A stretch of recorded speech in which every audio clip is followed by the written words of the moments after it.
appreciate that. Okay, class, good to see you today.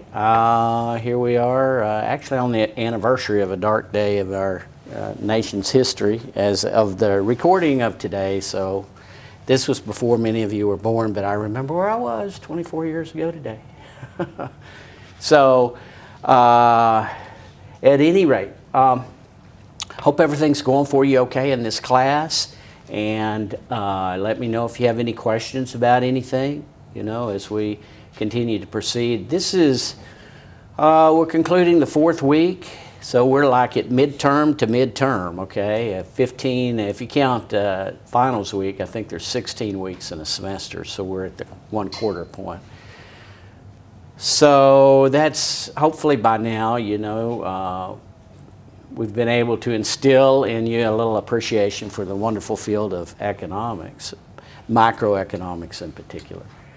I was thinking here about, once in a while I think, why do I do what I do? I teach economics, I love to do it. Even though they call it the dismal science, there's so much about economics that's exciting and so forth.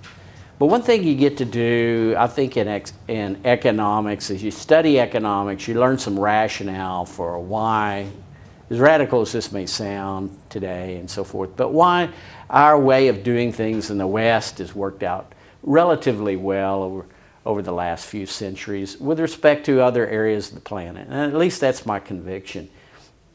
And so we were able to capture this concept of economic well-being, or I'll just say economic surplus last time when we looked at free markets. Remember, we talked about consumer surplus and producer surplus.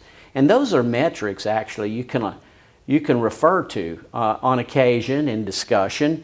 You can refer to economic surplus when you might be in conversation with someone who has a little different perspective on things, who doesn't believe in free markets, say. And we're going to see as we progress further through this course that the no free lunch principle, that's the fundamental rule of economics, the no free lunch principle pervades so many decisions we make in the economy, to the extent that, say, if we think we're achieving something in a particular area by imposing a price floor, say, for agricultural products, a price support for wheat. I don't know if there is one right now for wheat, but for dairy products and so forth, that there's no free lunch. It's going to cost economic surplus somewhere. We're going to be able to quantify the losses that accompany government intervention, in particular in the free market. So that's kind of where we're headed. So last time we defined this concept of economic surplus being the sum of consumer surplus and producer surplus. And we'll look at this again just briefly on the dot cam here in a minute. But what you see is that when buyers and sellers come together and have the freedom to exchange, then total economic surplus, which is a measure we put on economic happiness, is greatest. But if someone muscles their way in through, if I were a farmer, I would want price supports for my product as well and so forth. But if someone muscles their way into the free market and gets a certain carve out or what have you, there's always a price to be paid. Okay, no one gets something for nothing in our culture. There's no free, in our economy, there's no free lunch. So for price supports in dairy or for price ceilings and rentals in New York City and so forth, we're going to see that there's this thing called a deadweight loss that accompanies those policies. And we'll be able to put a dollar figure on lost economic surplus.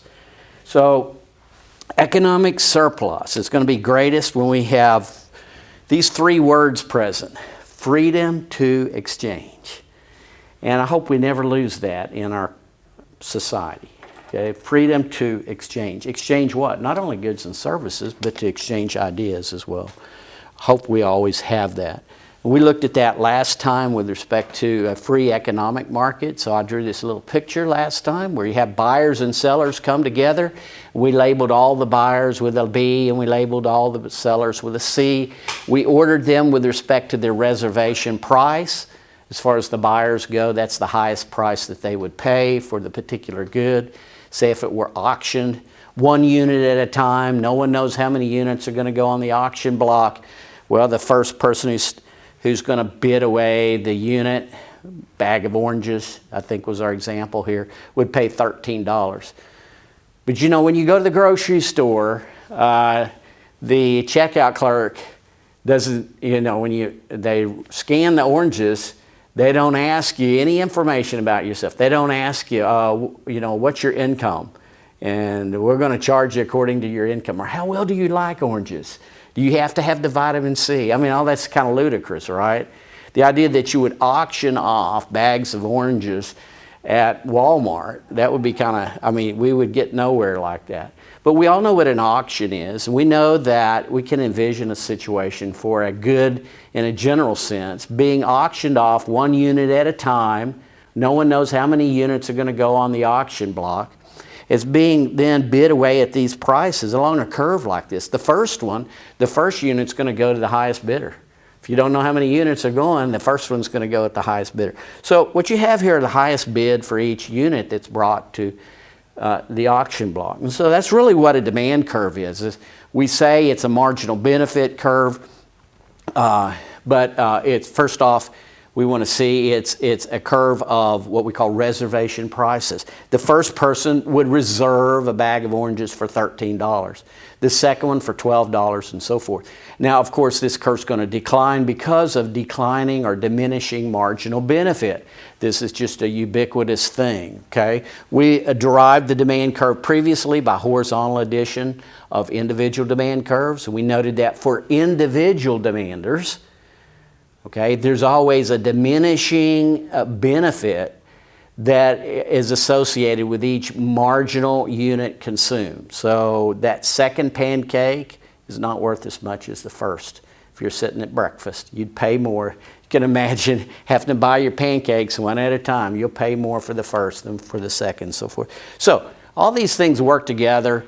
And we talked about the law of demand, why price and quantity move in opposite directions. We looked at these things as justification for a curve like this.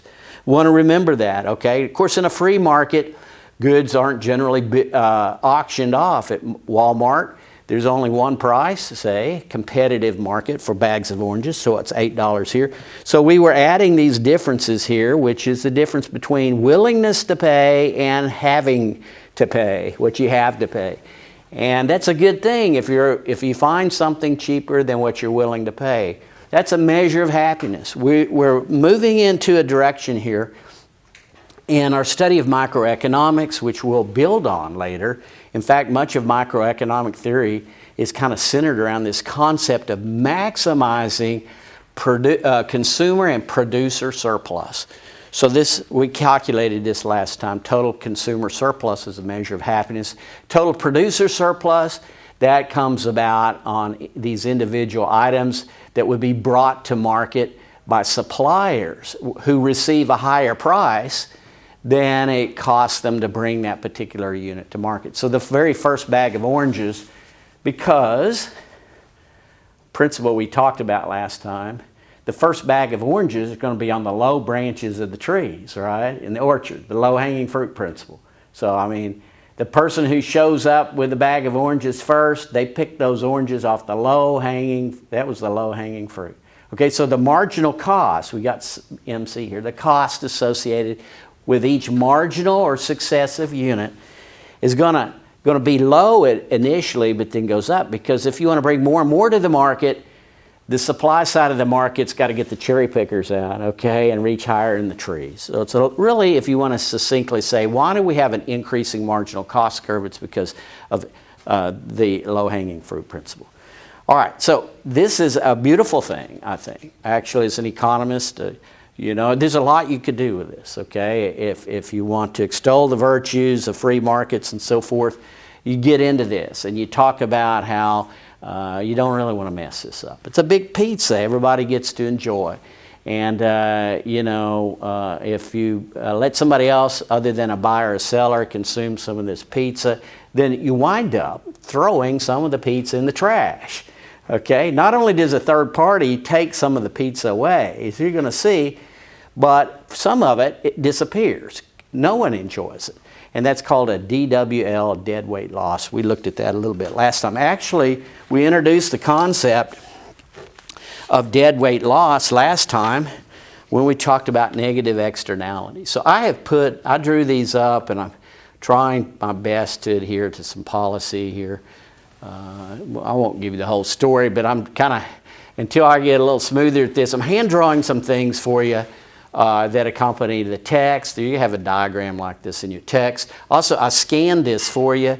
By the way, all these things I'll do today on paper under this camera.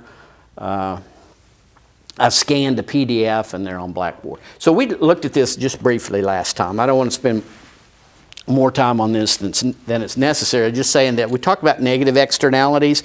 Negative externalities most commonly is associated with pollution. Okay, these are externalities. We're talking about effects that are external to the market. Someone external to this market of buyers and sellers, okay? There's people on one side of this who aren't included in this picture. There's people who benefit and there's people who pay a cost to a market activity. And so in this case, there are people who are bearing a cost to market activity. So a lot of times that's the case with pollution. So I mentioned last time you got a tire factory along the river. Tire factory dumps a compound in the water. Well, you know, as far as buyers and sellers of those Uniroyals or whatever they are, I don't want to slam a particular tire maker, but as far as buyers and sellers go, that is people who own the stock, they're the sellers ultimately, the people who purchase tires for their vehicles. They ultimately settle on a price to exchange tires, and it's completely independent of the considerations of some people who bear the cost of production. Those are the people who live downstream and have to drink the water, breathe the air, and so forth. And so what you see is from society's point of view, there's too much of the particular good.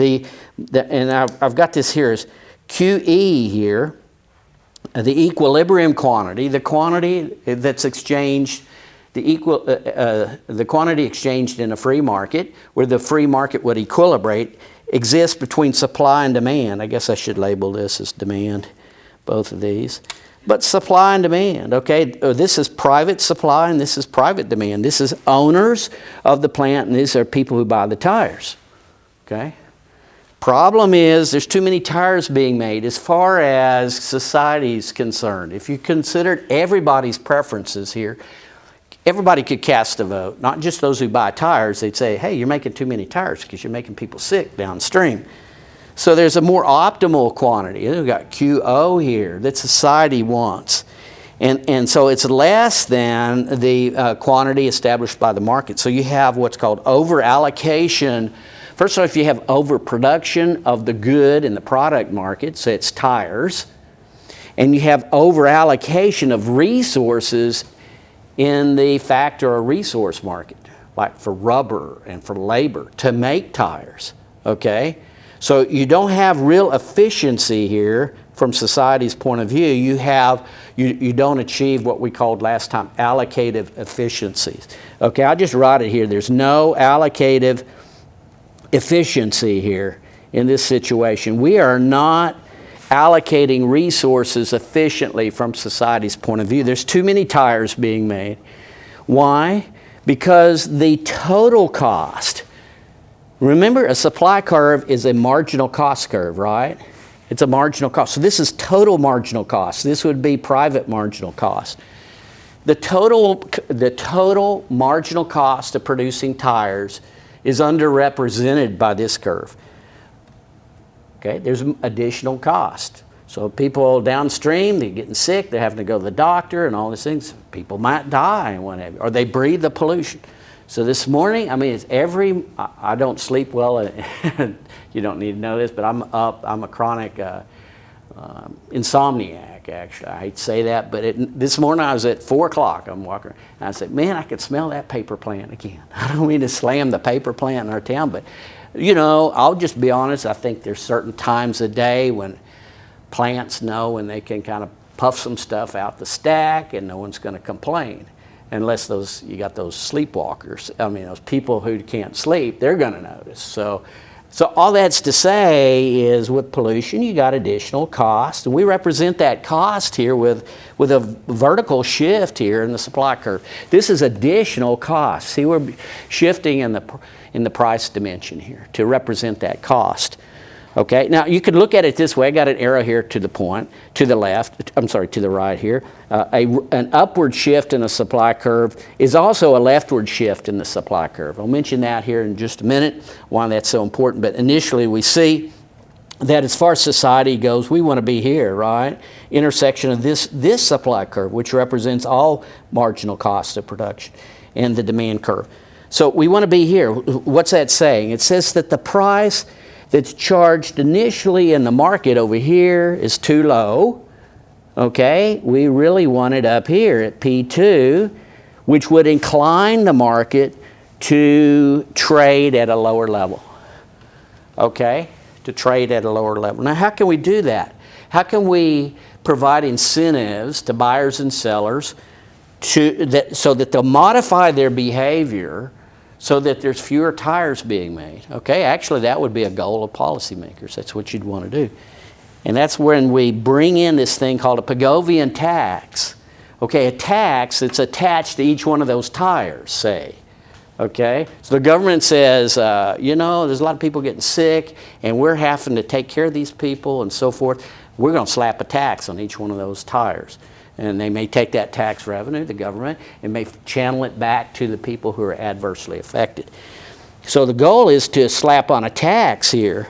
Your book uses this letter here. Anybody recognize that letter?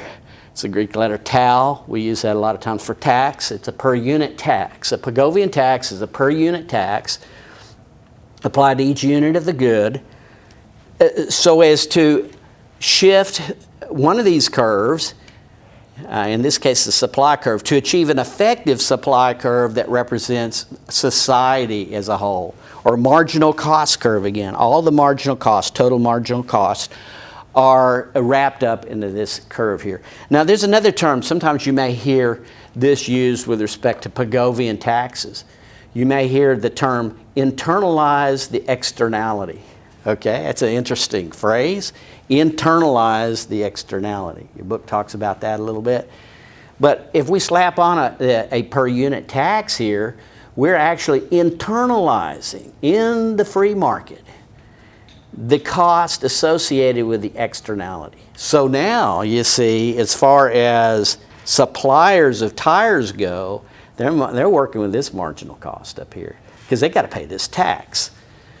Okay, so you know, you want to curry votes out there, you're running for office or something, and you say, yeah, I know that plant outside of town's making a bunch of y'all sick, so we need to internalize that externality. In other words, we need to make the industry pay, and this is a way of making the industry pay, if you will. But you wind up really with something that's kind of neat. You wind up with still something of a free market solution here. Okay. All right, so to correct for negative externalities, you want to remember this. Okay, there's more than one way. Actually, do I have this here? There's more than one way we're going to look at. I'll come back to this, but there's more than one way to correct for negative externalities. But this is one I want to rivet on first. The others are kind of obvious. Impose a Pigovian tax. Okay, there's other examples of Pigovian tax. Carbon taxes is the most well-known, though. We're seeing this more through the EPA and so forth. Factories that pump carbon into the atmosphere. It's a greenhouse gas. By the way, you know what the number one greenhouse gas is? It's indisputable. You know what number one greenhouse gas is? Do what? CO2, no. I mean, CO2 is a greenhouse gas, but it's not near as prevalent. It's water vapor. It's H2O. I mean, it traps certain wavelengths in the atmosphere and so forth. But anyway, this is not a science class, but just to say that carbon taxes, a tax on carbon emissions from burning fossil fuels, is a form of Pigovian tax. So we might have a carbon tax for factories. I'll look at an example here later when we talk about pollution permits. But for every so many tires, again, the company produces, we slap a tax on because they're pumping so many tons of carbon into the atmosphere. Okay, to make 1 million tires, you got to put a ton of carbon, so you're going to pay a tax on that. Plastic bag tax, that's another one. A tax or fee on plastic bags to reduce their usage. That may not be so common in the United States, but it's around. Tobacco taxes. Actually, your sin taxes. You heard that term, sin taxes? Okay, there's always a price to sin. Sin's not a good thing. Okay, so there was this church service and the preacher said, "Who likes sin?" And the old man raised his hand in the back row. The preacher said, "You like sin?" And he said, "Oh, I thought you said gin." So there's a big difference there. Not gin, but sin. Of course, gin costs money too, but sin taxes. Have you all heard that term, sin tax? So tobacco taxes are called sin taxes, alcohol taxes, and so forth. Especially tobacco for a minute. Why would we put a tax on tobacco? A package of tobacco, there's a lot of taxes on it. Federal taxes. Why? Anybody got an idea? Why do we single out certain goods like tobacco, also alcoholic beverages? What's the rationale there? Well, tobacco makes you sick, right? There's like this externality, it makes people sick. So the likelihood of a smoker consuming federal assistance or government assistance in general late in life is higher because they smoke. So government says, hey, we need to tax you for that behavior. Sugar tax. Have you ever been following the discussion? I hear about this sometimes in New York City. Everything crazy is in New York City. No offense to anyone here from New York City, but I'm just saying. Some of the big cities, and I think it was recently someone running for city council in New York City, or maybe it was the mayor, Mayor Adams, I forget exactly, but said, hey, all these soft drinks around here, kids are drinking this stuff, and it's causing all these problems. We need to slap a tax. A city tax on soft drinks. Well, that's another sin tax, if you will. That would be a Pigovian tax. That's a tax designed to internalize an externality, okay? So people will drink less of this stuff and so forth. Be fewer diseases and so forth. Congestion charges is another one. On a freeway, certain freeways, if you want to get over on the HOV lanes, I remember this quite well when I was just barely your age. I took a job in Washington, D.C. I was from Oklahoma, and so I'd never seen an HOV lane before. What's that? So I get over there, it's nobody traveling. There's all these cars creeping along on 8 lanes or whatever going into Washington, D.C. I'm in Northern Virginia, I get over on the HOV, high occupancy vehicle, okay? So you have to have a certain number of riders there. You got to have a stamp on your car, a permit or something. You got to pay some sort of fee sometimes to take a certain expressway or something. There's one in Dallas, I think. You have to have a permit and so you can zoom right on in. Well, this would be a congestion tax, if you will. It's a form of Pigovian tax, okay? And so in particular, taxes that apply to freeways that have congestion at certain times of the day, more so than at other times. The rates that you got to pay to travel in those lanes may fluctuate with demand usage. And so again, Pigovian taxes is what you have. We're a toll on vehicles entering busy city centers during peak hours. Okay, so this is just some examples of Pigovian taxes to correct for negative externalities. Of course, you also have positive externalities, right? And we were into this last time. I just want to make sure we got these concepts. As far as correcting for a positive externality, there's 2 different taxes that we might look at. Not just kind of one we riveted on. I say taxes, I meant to say subsidies. Okay, first off, what is a positive externality? Okay, situation like this, where it's the private demand that underrepresents the total demand. Society wants more of this stuff, not less. Okay, so you know, a good example, kind of a classic example, are the fireworks displays that occur at Disney World every night. I guess every night. They have these fireworks displays. And so they fund these things, basically. It's privately funded. And so, you know, you have people who visit the park, and it's because of their admission charges. Disney is able to put on this spectacular display every night. So you have a supply and demand curve that applies to fireworks displays. But guess what? You know, as far as society goes, people who live around Disney, they would like to have even more of this. It might be, I don't know if it's every night, maybe it's every other night or something like that. But in the case of a positive externality, this is something society wants more of. There's a greater total demand or a total marginal benefit from each unit consumed. If we quantify here on the horizontal axis, fireworks, a nightly fireworks display. Okay, society wants to see those all the time. There's nothing like seeing a fireworks display. Okay, so the private demand here underrepresents, the private marginal benefit underrepresents the total benefit margin on each marginal unit. So as far as society is concerned, the demand curve should be up here, which would say that, okay, the equilibrium quantity is below what's optimal. There's underproduction of the good, the product or service. And because there's underproduction here, there's under-allocation. Hope everybody understands the linkage here. There's under-allocation of resources in the resource market. Okay, so the resource market is affected by this product market. This is a product market here, okay? So there's two different types of markets, right? So product market here, there's too few goods. Too few goods. Can you imagine? I mean, lots of things are this way.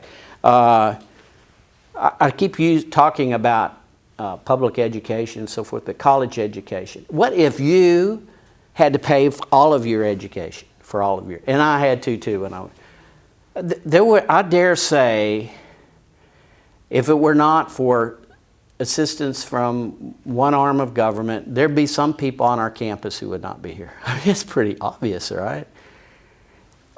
The private demand is less than what society wants in the way of this service, education. Just an example there. And so, because we all value education as creating good things for society. Over your working life, you'll do great things because you have a college education. And so there is an under-allocation of resources. There would be if everybody had to pay for their own education. I'll tell you, this is a discussion in faculty lounges once in a while, when they used to have faculty lounges. I don't know if they do. But I can almost tell you, I'm kind of out of step with my colleagues sometimes. But the idea is, if you were to trim public assistance to education, higher education, I mean, generally professors don't like that idea. Why do professors not like the idea of getting rid of Pell Grants, say? Well, that means fewer students, right? Which means what? Fewer professors. You see what's going on in a product market? Education is going to affect the labor market. Okay, and so we recognize we need more professors so we can have more educated people. At least I hope there's a correlation there. So again, the idea is the free market by itself. The free market by itself underallocates resources to the production of the good. There's not enough this time of it. Well, how do you facilitate enough? How do you incline the market to produce more of education and what have you? And we'll look at some other examples in a minute. Well, you provide a subsidy. If you want more of something, you provide a subsidy. There's an old adage, I meant to look it up, but it's like, if you want less of something, you tax it. If you want more of it, you subsidize it. And if you just want to change the way it's done, you regulate it and so forth, okay? So you want more education, you got to subsidize. Now with education, say, you can subsidize either side of the market. You can give money to schools, or you can give money to students, okay? And so some other examples we'll look at here in a minute. Here we're at providing a subsidy to consumers. So the idea is we want to move from here to here, from this equilibrium point to this equilibrium point. So essentially we want to shift the demand curve to the right. Okay, so I think we left a little bit on this in the discussion last time. If you want more of something, of course you want to shift the supply or demand curve to the right. Now the effect is you shift the demand curve up, the supply curve down. Either will achieve a rightward shift in equilibrium. Does that make sense? So if you provide a subsidy to consumers, you're going to shift the demand curve up. So a subsidy will internalize the externality so that now the free market's going to behave up here if you provide a subsidy to students. Okay, yeah, I'm going to go to school because I can get government assistance. Or shift the supply curve down by a subsidy equal to the positive externality. If you shift the supply curve down, this is called, by the way, a Pigovian subsidy. Okay, we had Pigovian taxes, it's Pigovian subsidy. So you apply a Pigovian subsidy equal to the positive externality itself. And so you can achieve these things. You can internalize the externality. Okay, so you have subsidies for vaccination. Okay, that's another one. You know, the federal government may say, hey, we're going to pay to vaccinate everybody for such and such. I'll try to avoid that topic a little bit. I may have less than popular views on that, but I've taken vaccines, so it's like I took the shingles vaccine a few years ago, and you know what? A lot of research and development went into that. So my dad had the shingles, and I didn't want that. So at any rate, a lot of that was publicly funded in form of subsidies to pharmaceutical companies. There are those things that happen, but may subsidize the demand side too. I think with some of the COVID vaccines, right? Certain areas and so forth, the government said, go get it, we'll pay for it. Okay, so they wanted everybody to be vaccinated. So education, vaccines, subject to these sort of things. How about home solar panels? Okay, I mentioned this last time. Sometimes the tax code will provide tax credits. On your 1040 there, you have an area there for tax credits for putting a solar panel on your house, or used to a heat pump. I missed it one year. We did a remodel.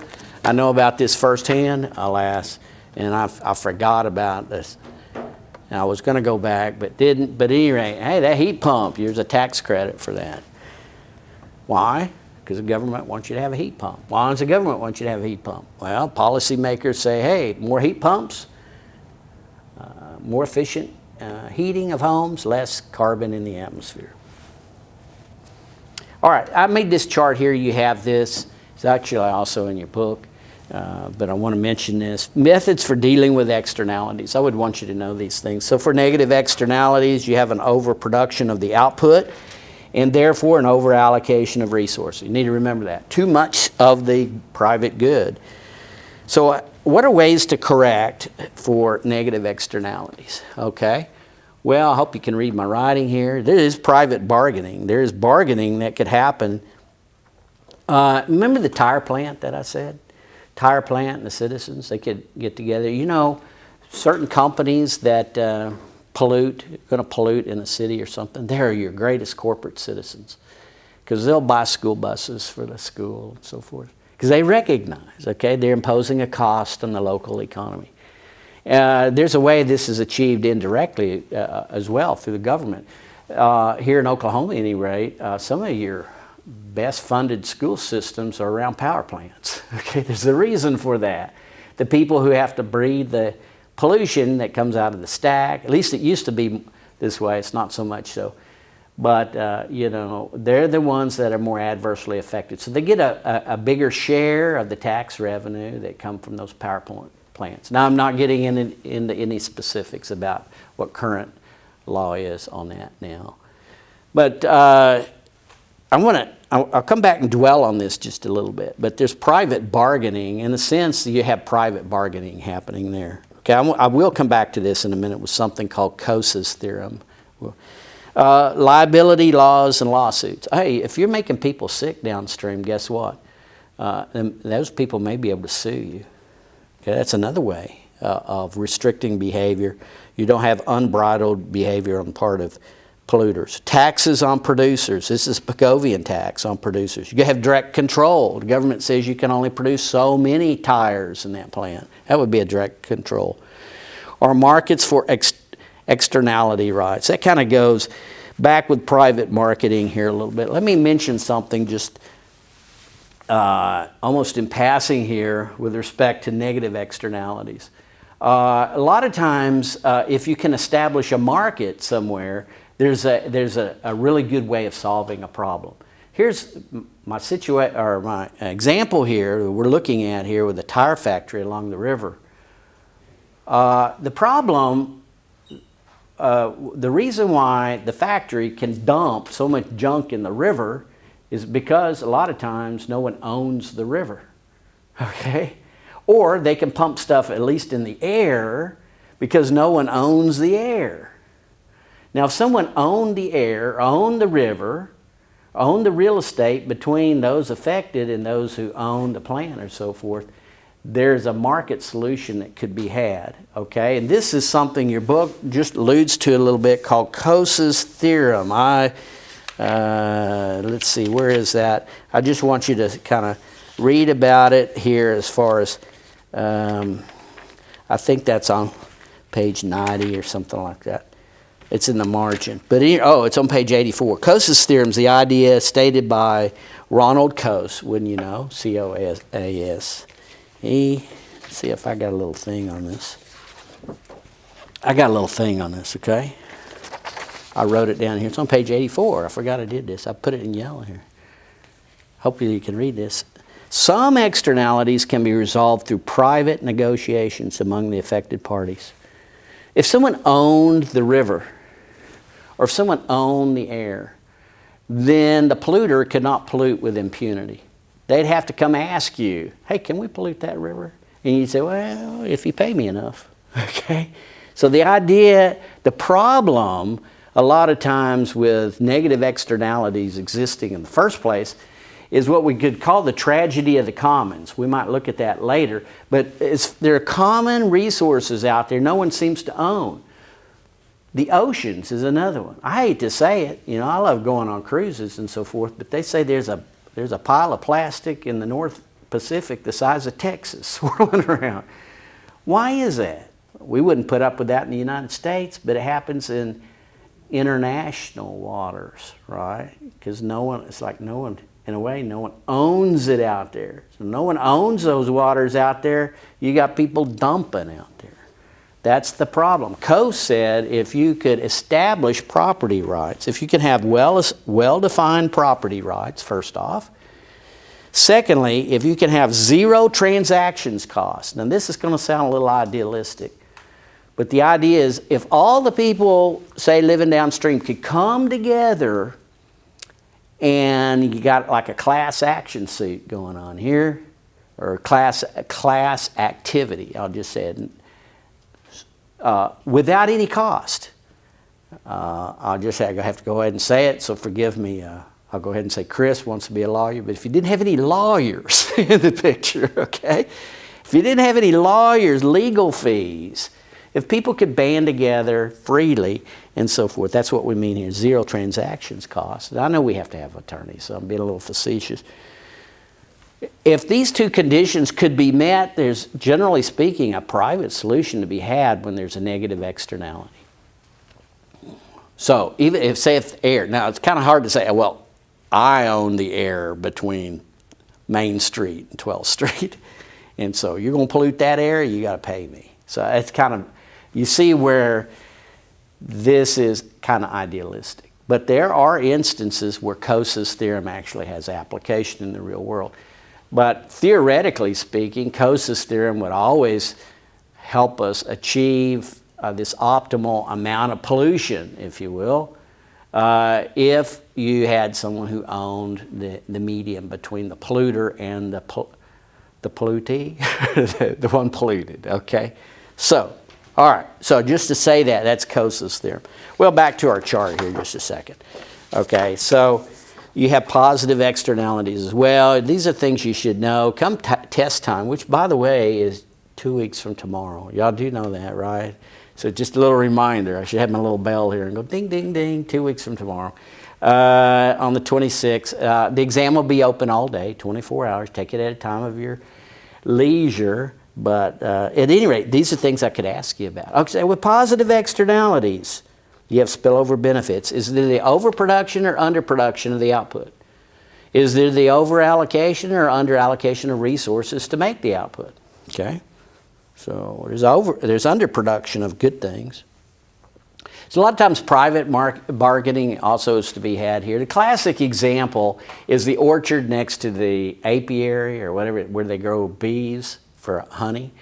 Bees pollinize apple trees. Okay, so you want bees to pollinize the apple trees, but then the bees get their pollen from there and they make honey. So the existence of the bee farm is good for the orchard. The existence of the orchard is good for the bee farm. So there's a symbiotic relationship here between the two in a way. It's good to have the two near each other. Okay, so it may be that you plant an orchard somewhere and you say, man, I wish there was a bee farm around here. And you might be able to bargain with someone to bring in a bee farm. You might help them. You might invest in a bee farm simply because it helps you in your orchard.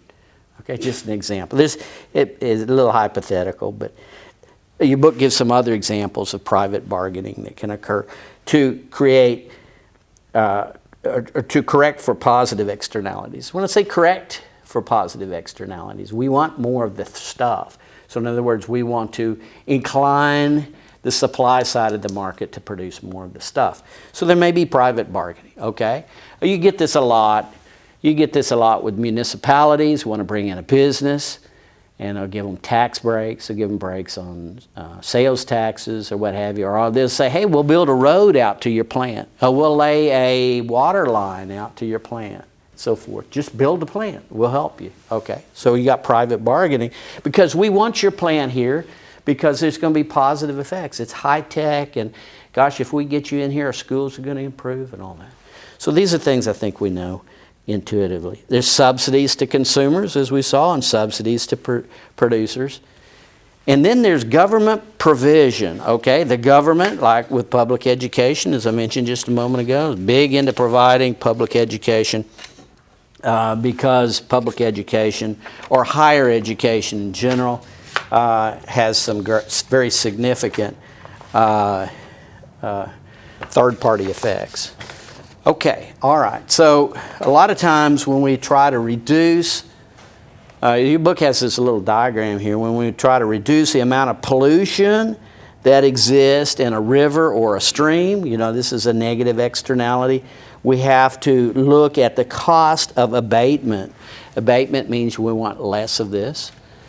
And so always the case is whether you're cleaning up Love Canal in New York or Tar Creek in Oklahoma. Y'all know about Tar Creek, right?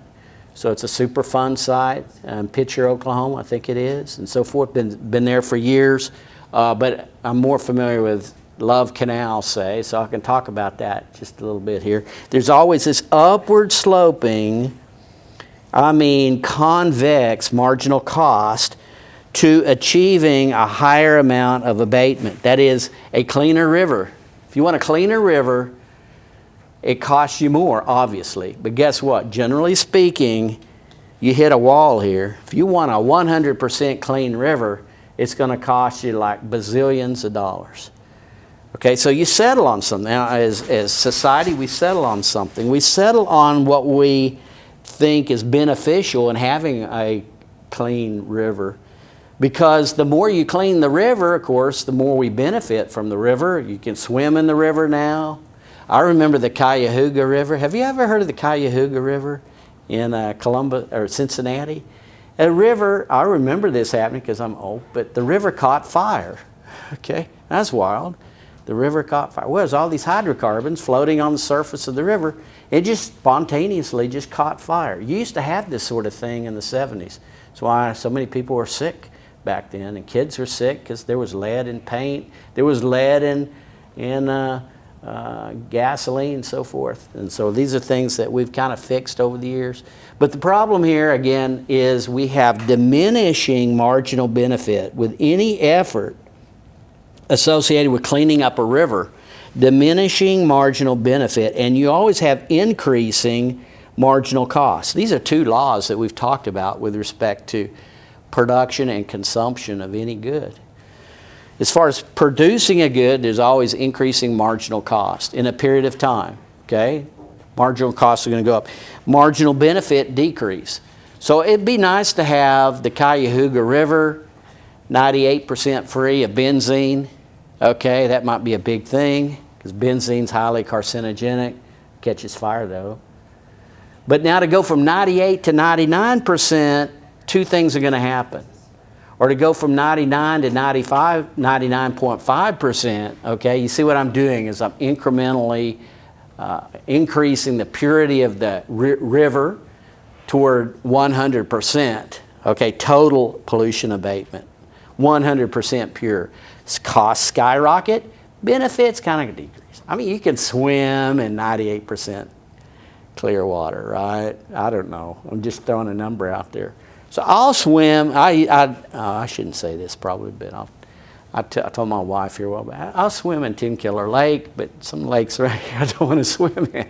Okay, if I can wade out there to my waist and I can still see my sandals in the water, I'll swim in that. Well, you know, there's some lakes that are pristine and you can see the bottom from way out there. Okay, that's even better. But is it worth the additional or marginal cost associated with pushing that purity to 100%? So this is really a marginal benefit, marginal cost curve, similar to the one you have in your text on page, there's one on page 11. I'll just real quick. There it is, right there, page 11. Okay. Marginal benefit, we talked about this before. There's a reason I put it there. You got a marginal benefit, marginal cost curve. And the optimal amount of pollution abatement is determined by the intersection of these two. Now, here's the deal though. Your book talks about when you start cleaning up a river or cleaning up the air, and think about air for a second, from power plants, coal-burning power plants. There's been, over the years, there's been advances in technology associated with the scrubbers in the stacks. So they scrub the sulfur and I don't know what else out of the stack. And I'll say this, this might be a little controversial, but you know, I live in Muskogee. I drive the Muskogee Turnpike to Tulsa. Okay, thank you. I come up this way, and there have been times, there used to be at any rate, where I could see a little pollution coming out of the power plant all the way up the turnpike. Okay, I just say that. I've observed that. Not steam, but a little yellow trail, so forth. Now, over the years, they've installed, I used to see that, over the years, they've installed more efficient scrubbers in those stacks. And what happens is when you do such a thing like that, you actually lower the cost of pollution abatement. With increases in technology, guess what? This curve can shift down. Okay, you can shift that curve down when pollution control technology improves. Well, guess what? Then it becomes more feasible, cost effective, to achieve even higher levels of pollution abatement. Okay, we see that graphically here as well. Okay, you also can shift the marginal benefit curve up or down. What if, you know, news comes out about breathing certain kind of pollution and it causes more lung cancer than we used to think, okay? Breathing sulfur dioxide is really, really, really bad for you. We just thought it was really bad before. So the more abatement now is going to provide more benefit because society recognizes that, that we need to clean up the air even more so than we used to. Well, that's going to shift the marginal benefit curve up. Okay? You can have this. So if you have both things going on at the same time, okay, then certainly the equilibrium's not going to rest here. It's going to rest here at the intersection of the new marginal cost MC2 and marginal benefit curve MB2. Okay, so you get even more pollution abatement. Of course, out here somewhere is 100% pure, okay? All right, so these are just some concepts. You should know how these curves shift. We'll employ these a little bit in some cost-benefit analysis later. So installing pollution, more efficient pollution control devices and manufacturing is going to shift marginal costs down. Now, I'll talk about as far as society goes. I mean, it's cheaper to remove pollution because you have higher tech devices, scrubbers and so forth. It's going to shift that curve down. And then if more critical news comes out about cleaning up the air, then society is going to value the benefit associated with doing so at a higher rate, higher level. So these are things your book talks about. I would like for you to be familiar with. Okay. Okay. Any questions on this? All right, I want to, two other things I want to talk about here, just to make sure we got everything down. I want to talk about, I thought I had another thing here. I want to talk about moral hazard and adverse selection. These are problems that stem from the existence of asymmetric information in a market. Okay, market asymmetries. Let's see here if I've got something here I'm looking for, class. Hold the phone. I don't see it. Wouldn't you know? Okay, I'll just have to. All right, so let's talk about another instance of market failure. Okay, so that's what this chapter is about, market failure, where the market, the free market, does not deliver the optimal quantity at the correspondingly optimal price. So there's too many tires, there's too less education. Those are things that would happen in free markets for tires and education, okay? Because of externalities, okay? So we beat that to death. But, okay, another source of free market failure would be when you have asymmetric information. Okay, asymmetric. So we know what an asymmetry is, right? That's when you have more information on one side of the market than on the other. We'd like for you to spend a little time on this in your chapter, beginning on page 88. Read this carefully. But sometimes buyers know things, sellers don't. Sometimes sellers know things, buyers don't. So one or the other could be a party to what's called private information. Private information. Okay, your book says is facts known by one party to a market transaction but hidden from the others. It results in asymmetric information. So you have the existence of private information. Private information held by one side, okay, by definition it's held by one side, not shared to the other. Private info creates two types of market failure. Okay? Okay, the first we're going to call moral hazard. You hear this term used a lot in the news. I heard it just yesterday watching financial press. Moral hazard. Okay, I'll give you an example of that in just a minute. The other is called adverse selection. And I want to distinguish at the top level the difference between these two.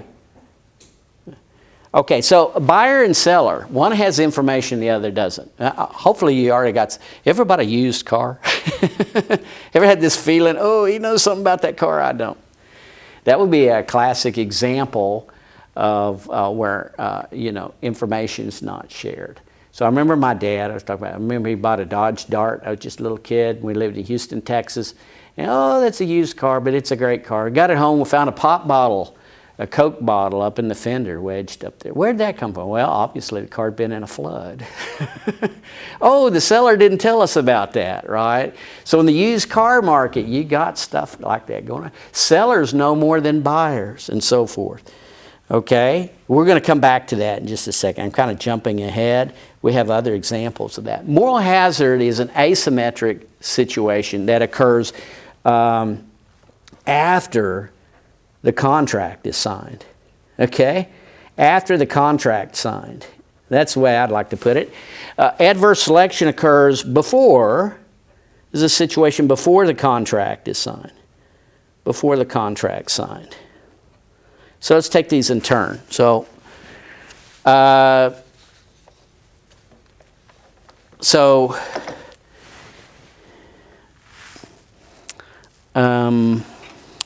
want to, okay, well, all right, kind of some classic examples here would be after the contract is signed. A classic example is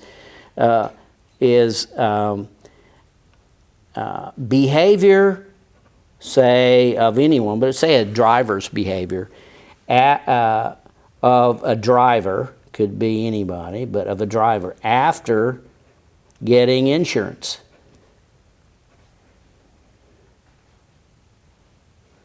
Okay? No, and it could be health insurance. It doesn't have to be auto insurance. It could be health insurance, life insurance, or what have you. Can you imagine, say, getting car insurance? You're insured now. Your behavior might change. How might it change when you get insurance that says if you're in a wreck, you can get a new car? That'd be some pretty nice insurance, right? So if you buy that kind of insurance, are you going to drive safer? Or might you just kind of drive a little more carelessly? If you had insurance that'll guarantee a new car if you're in a wreck. Well, I think we see the obvious answer there. Your behavior, you could be more reckless. Insurance could lead to more reckless behavior. Okay? More reckless behavior. If you've got health insurance, you got good health insurance, you might be inclined to, or less inclined to take care of yourself.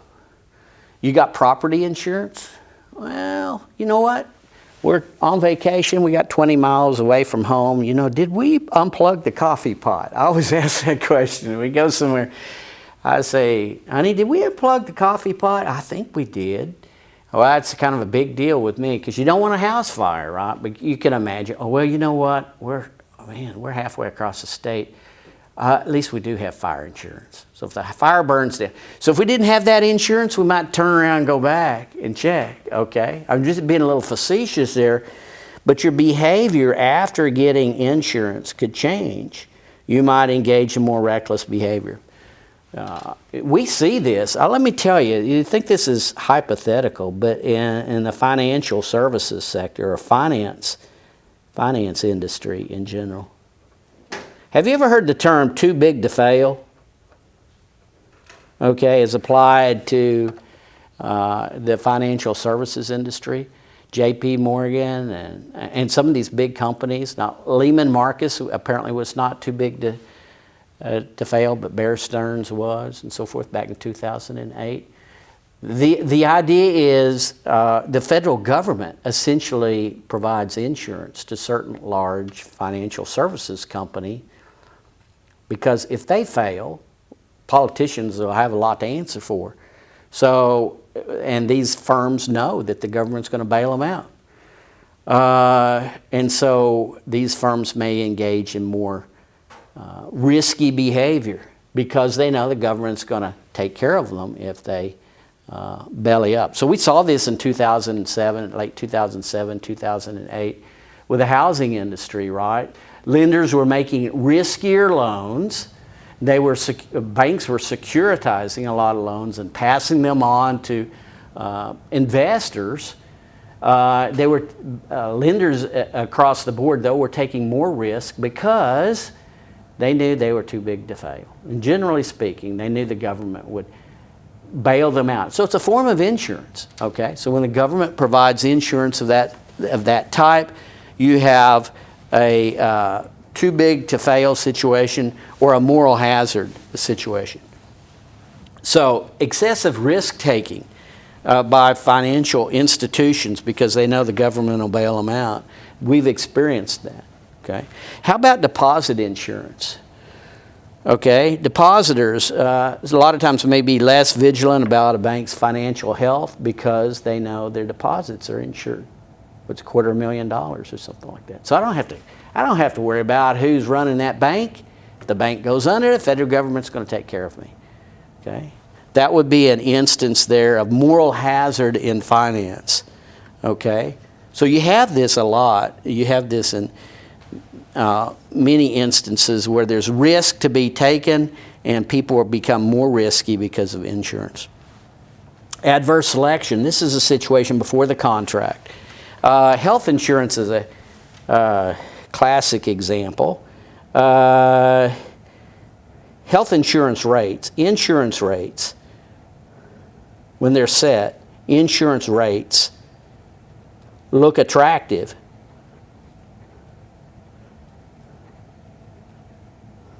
to sick people, okay? More attractive to sick people, but to riskier consumers. Whatever the insurance rate is. So for instance, I'll make this simple here, but you got a policy here that'll pay $200,000 of health for you in a certain instance here. $200,000, the premium on that is $100 a month. Okay, that's probably pretty high for $200,000 worth of insurance, but let's just work with those numbers, okay? If I'm a healthy person, I'm going to look at that and go, that's not a very good deal. If I'm a sick person, though, I'm going to say, hey, that's a pretty good deal. Okay? So here's the deal. Wherever you set, say, health insurance rates. Now, again, we're talking about a private market. We're not talking about where the government's stepping in. We're talking buyers and sellers. Whatever the rate is set for a certain level of insurance, that's going to look attractive to consumers who are riskier. Okay? If you're kind of sick and you know you're sick, maybe you're not going to share that information, but I've been having some chest pain. I haven't been feeling too good here lately. Too well, or maybe it's too good lately. I've been feeling too good here lately. I might not tell the insurance company that. I might go ahead and buy their insurance because it looks pretty good. Okay? So that's something before the contract, okay, I would know about myself. Does that make sense?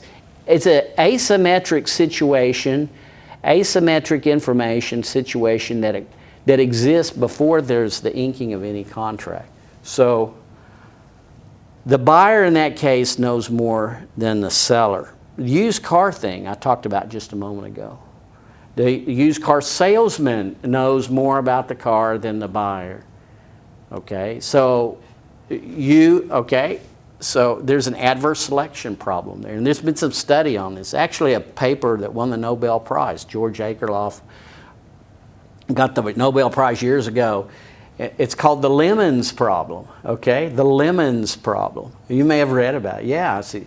I mean, the idea here is that, in the United States we call them lemons. In Great Britain they call them Mondays, meaning the same thing. A car is made on Mondays more likely to have problems because people in the factory are kind of hungover from the weekend or something when they make the car. But the idea is the seller is more likely to know whether the car is a lemon or a Monday than the buyer is. This is an information asymmetry situation that happens before the exchange, okay? So buyers can possess private information, sellers can possess private information. That private information can affect the situation before the contract or after the contract. So you should know the difference between moral hazard and adverse selection. Your book gives some examples. Let's just kind of go between these two just a second. Okay? Moral hazard deals more with behavior after the contract. Adverse selection has more to do with selection before the contract. Okay? So your book talks about examples of moral hazard here. A truck driver starts speeding and passing aggressively after obtaining auto insurance because he knows that if he wrecks, the insurance company will be stuck with a bill. Okay? I mentioned that lenders start making loans to shady high-risk firms after obtaining government loan guarantees. So, there's a lot to be said here about government-sponsored entities and all this, their involvement in the housing debacle in 2007 and 2008. But the underlying thing was you had lenders out there taking on risk that shouldn't have been because they knew somebody was going to backstop their behavior. So that's a situation of moral hazard. Okay? Divorce insurance, they mention here. It might be more likely for a couple to get a divorce after they get divorce insurance. So I don't know. I guess you might get married and get insurance while you get married, and things don't work out, you know. So such insurance could even promote divorce. You realize that? Kind of perverse outcome of this precaution against moral hazard. You buy divorce insurance. Oh, it's more likely to have divorce. Okay, and so forth. Thank you.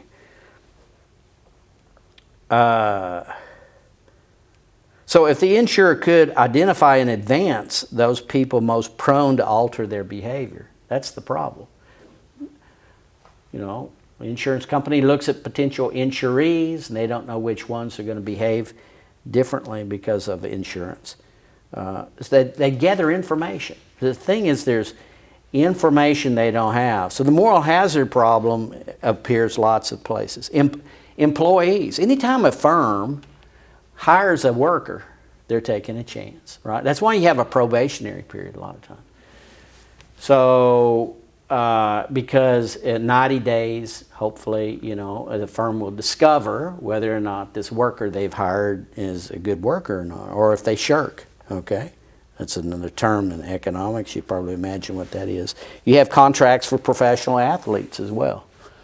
There have been instances, some very notable or infamous instances where athletes get a contract, big contract, and then they just quit performing. Okay, they got what they wanted and they quit performing. That would be a case of adverse or moral hazard. Adverse selection, again, this a lot of times affects the setting of insurance rates, and so insurance companies or employers or whoever, to obviate this problem of asymmetric information, may have to do some homework. In either case, whether you're talking moral hazard or adverse selection, it's in the interest of the party with the less information to do some homework on the other side. The problem is that takes time. So this leads to a role for like government and governmental agencies and so forth. Can you imagine for a moment? I mean, I'm an exponent of free markets, so I mean, I say that a lot, but not completely free. I believe that if you want to become a brain surgeon and you want to hang a shingle out that says, "Come get your brain surgery here at my apartment," or whatever, my place, my establishment, you should go to school and you should just pass some tests and so forth. Now, believe it or not, and I don't mean to disparage any of my colleagues, but there are actually economists who are so minimalistic in their thinking of justification for government existence that they would almost say, hey, we don't need medical licensing boards and so forth. The free market will discover whether or not you're a good brain surgeon or not. Now, there is that. Now, if we had a free market, and that's what we're talking about, is market failure, where the free market breaks down. If we had a free market there, then one way of overcoming that information asymmetry situation is that buyers of brain surgery services would do their homework first. So if we didn't have licensing, you'd say, well, I'll do my homework. So you'd go do some research and you find out how many people have died because of this brain surgery. The point is that kind of homework would be very costly to perform. That information would be very costly to obtain. So that's why we have governmental boards and so forth. You have agencies that will accredit people in the healthcare industry and so forth. So, that's a role for government. Now, imagine here too, okay, a lot of times we just want to wrap this up in general, and we'll go to the next chapter next time. But I want to talk about, lastly here, a free market, there's no questions on that, a free market solution here for negative externalities, okay?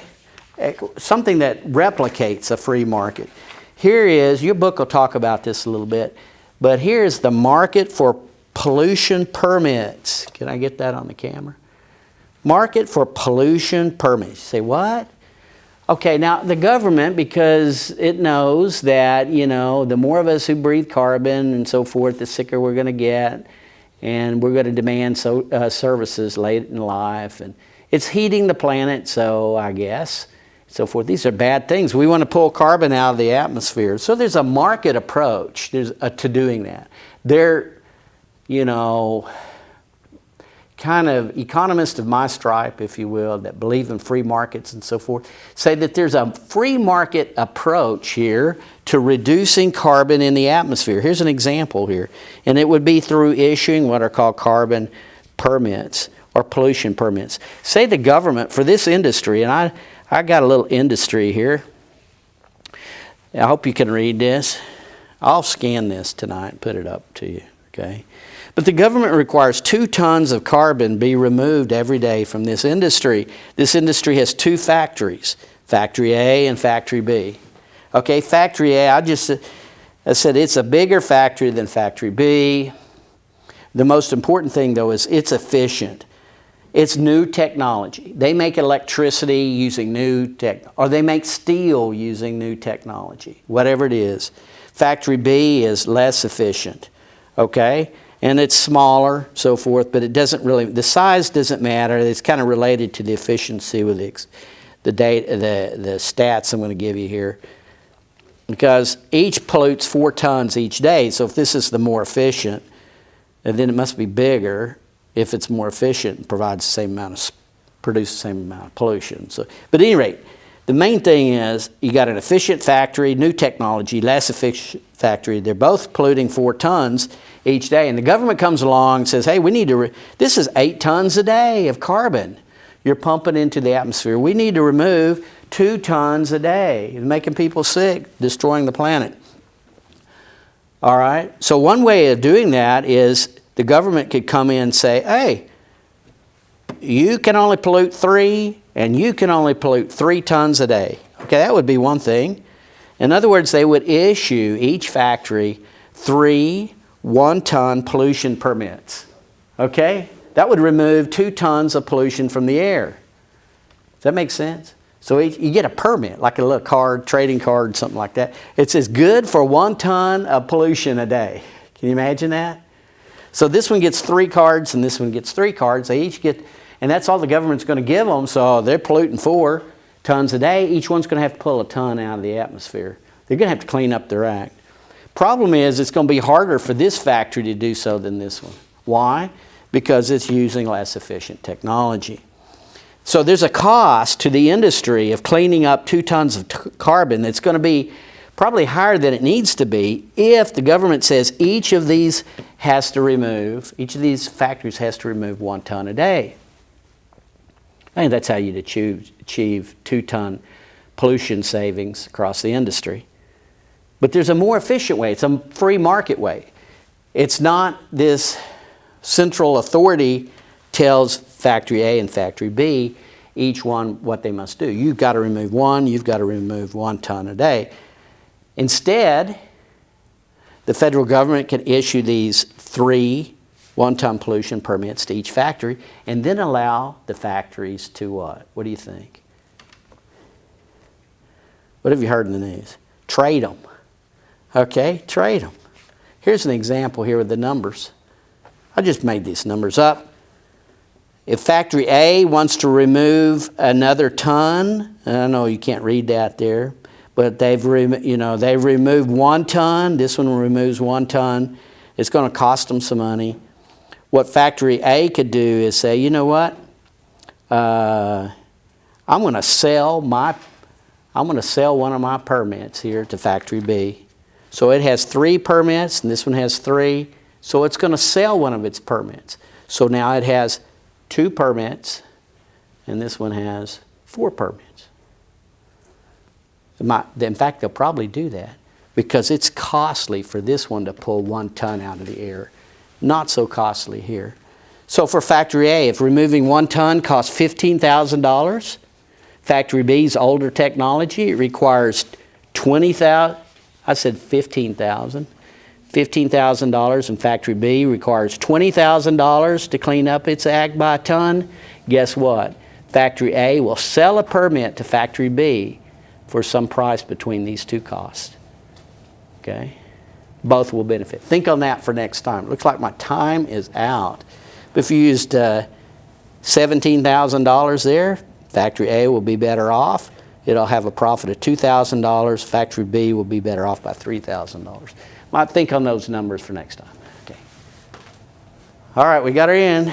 Any questions?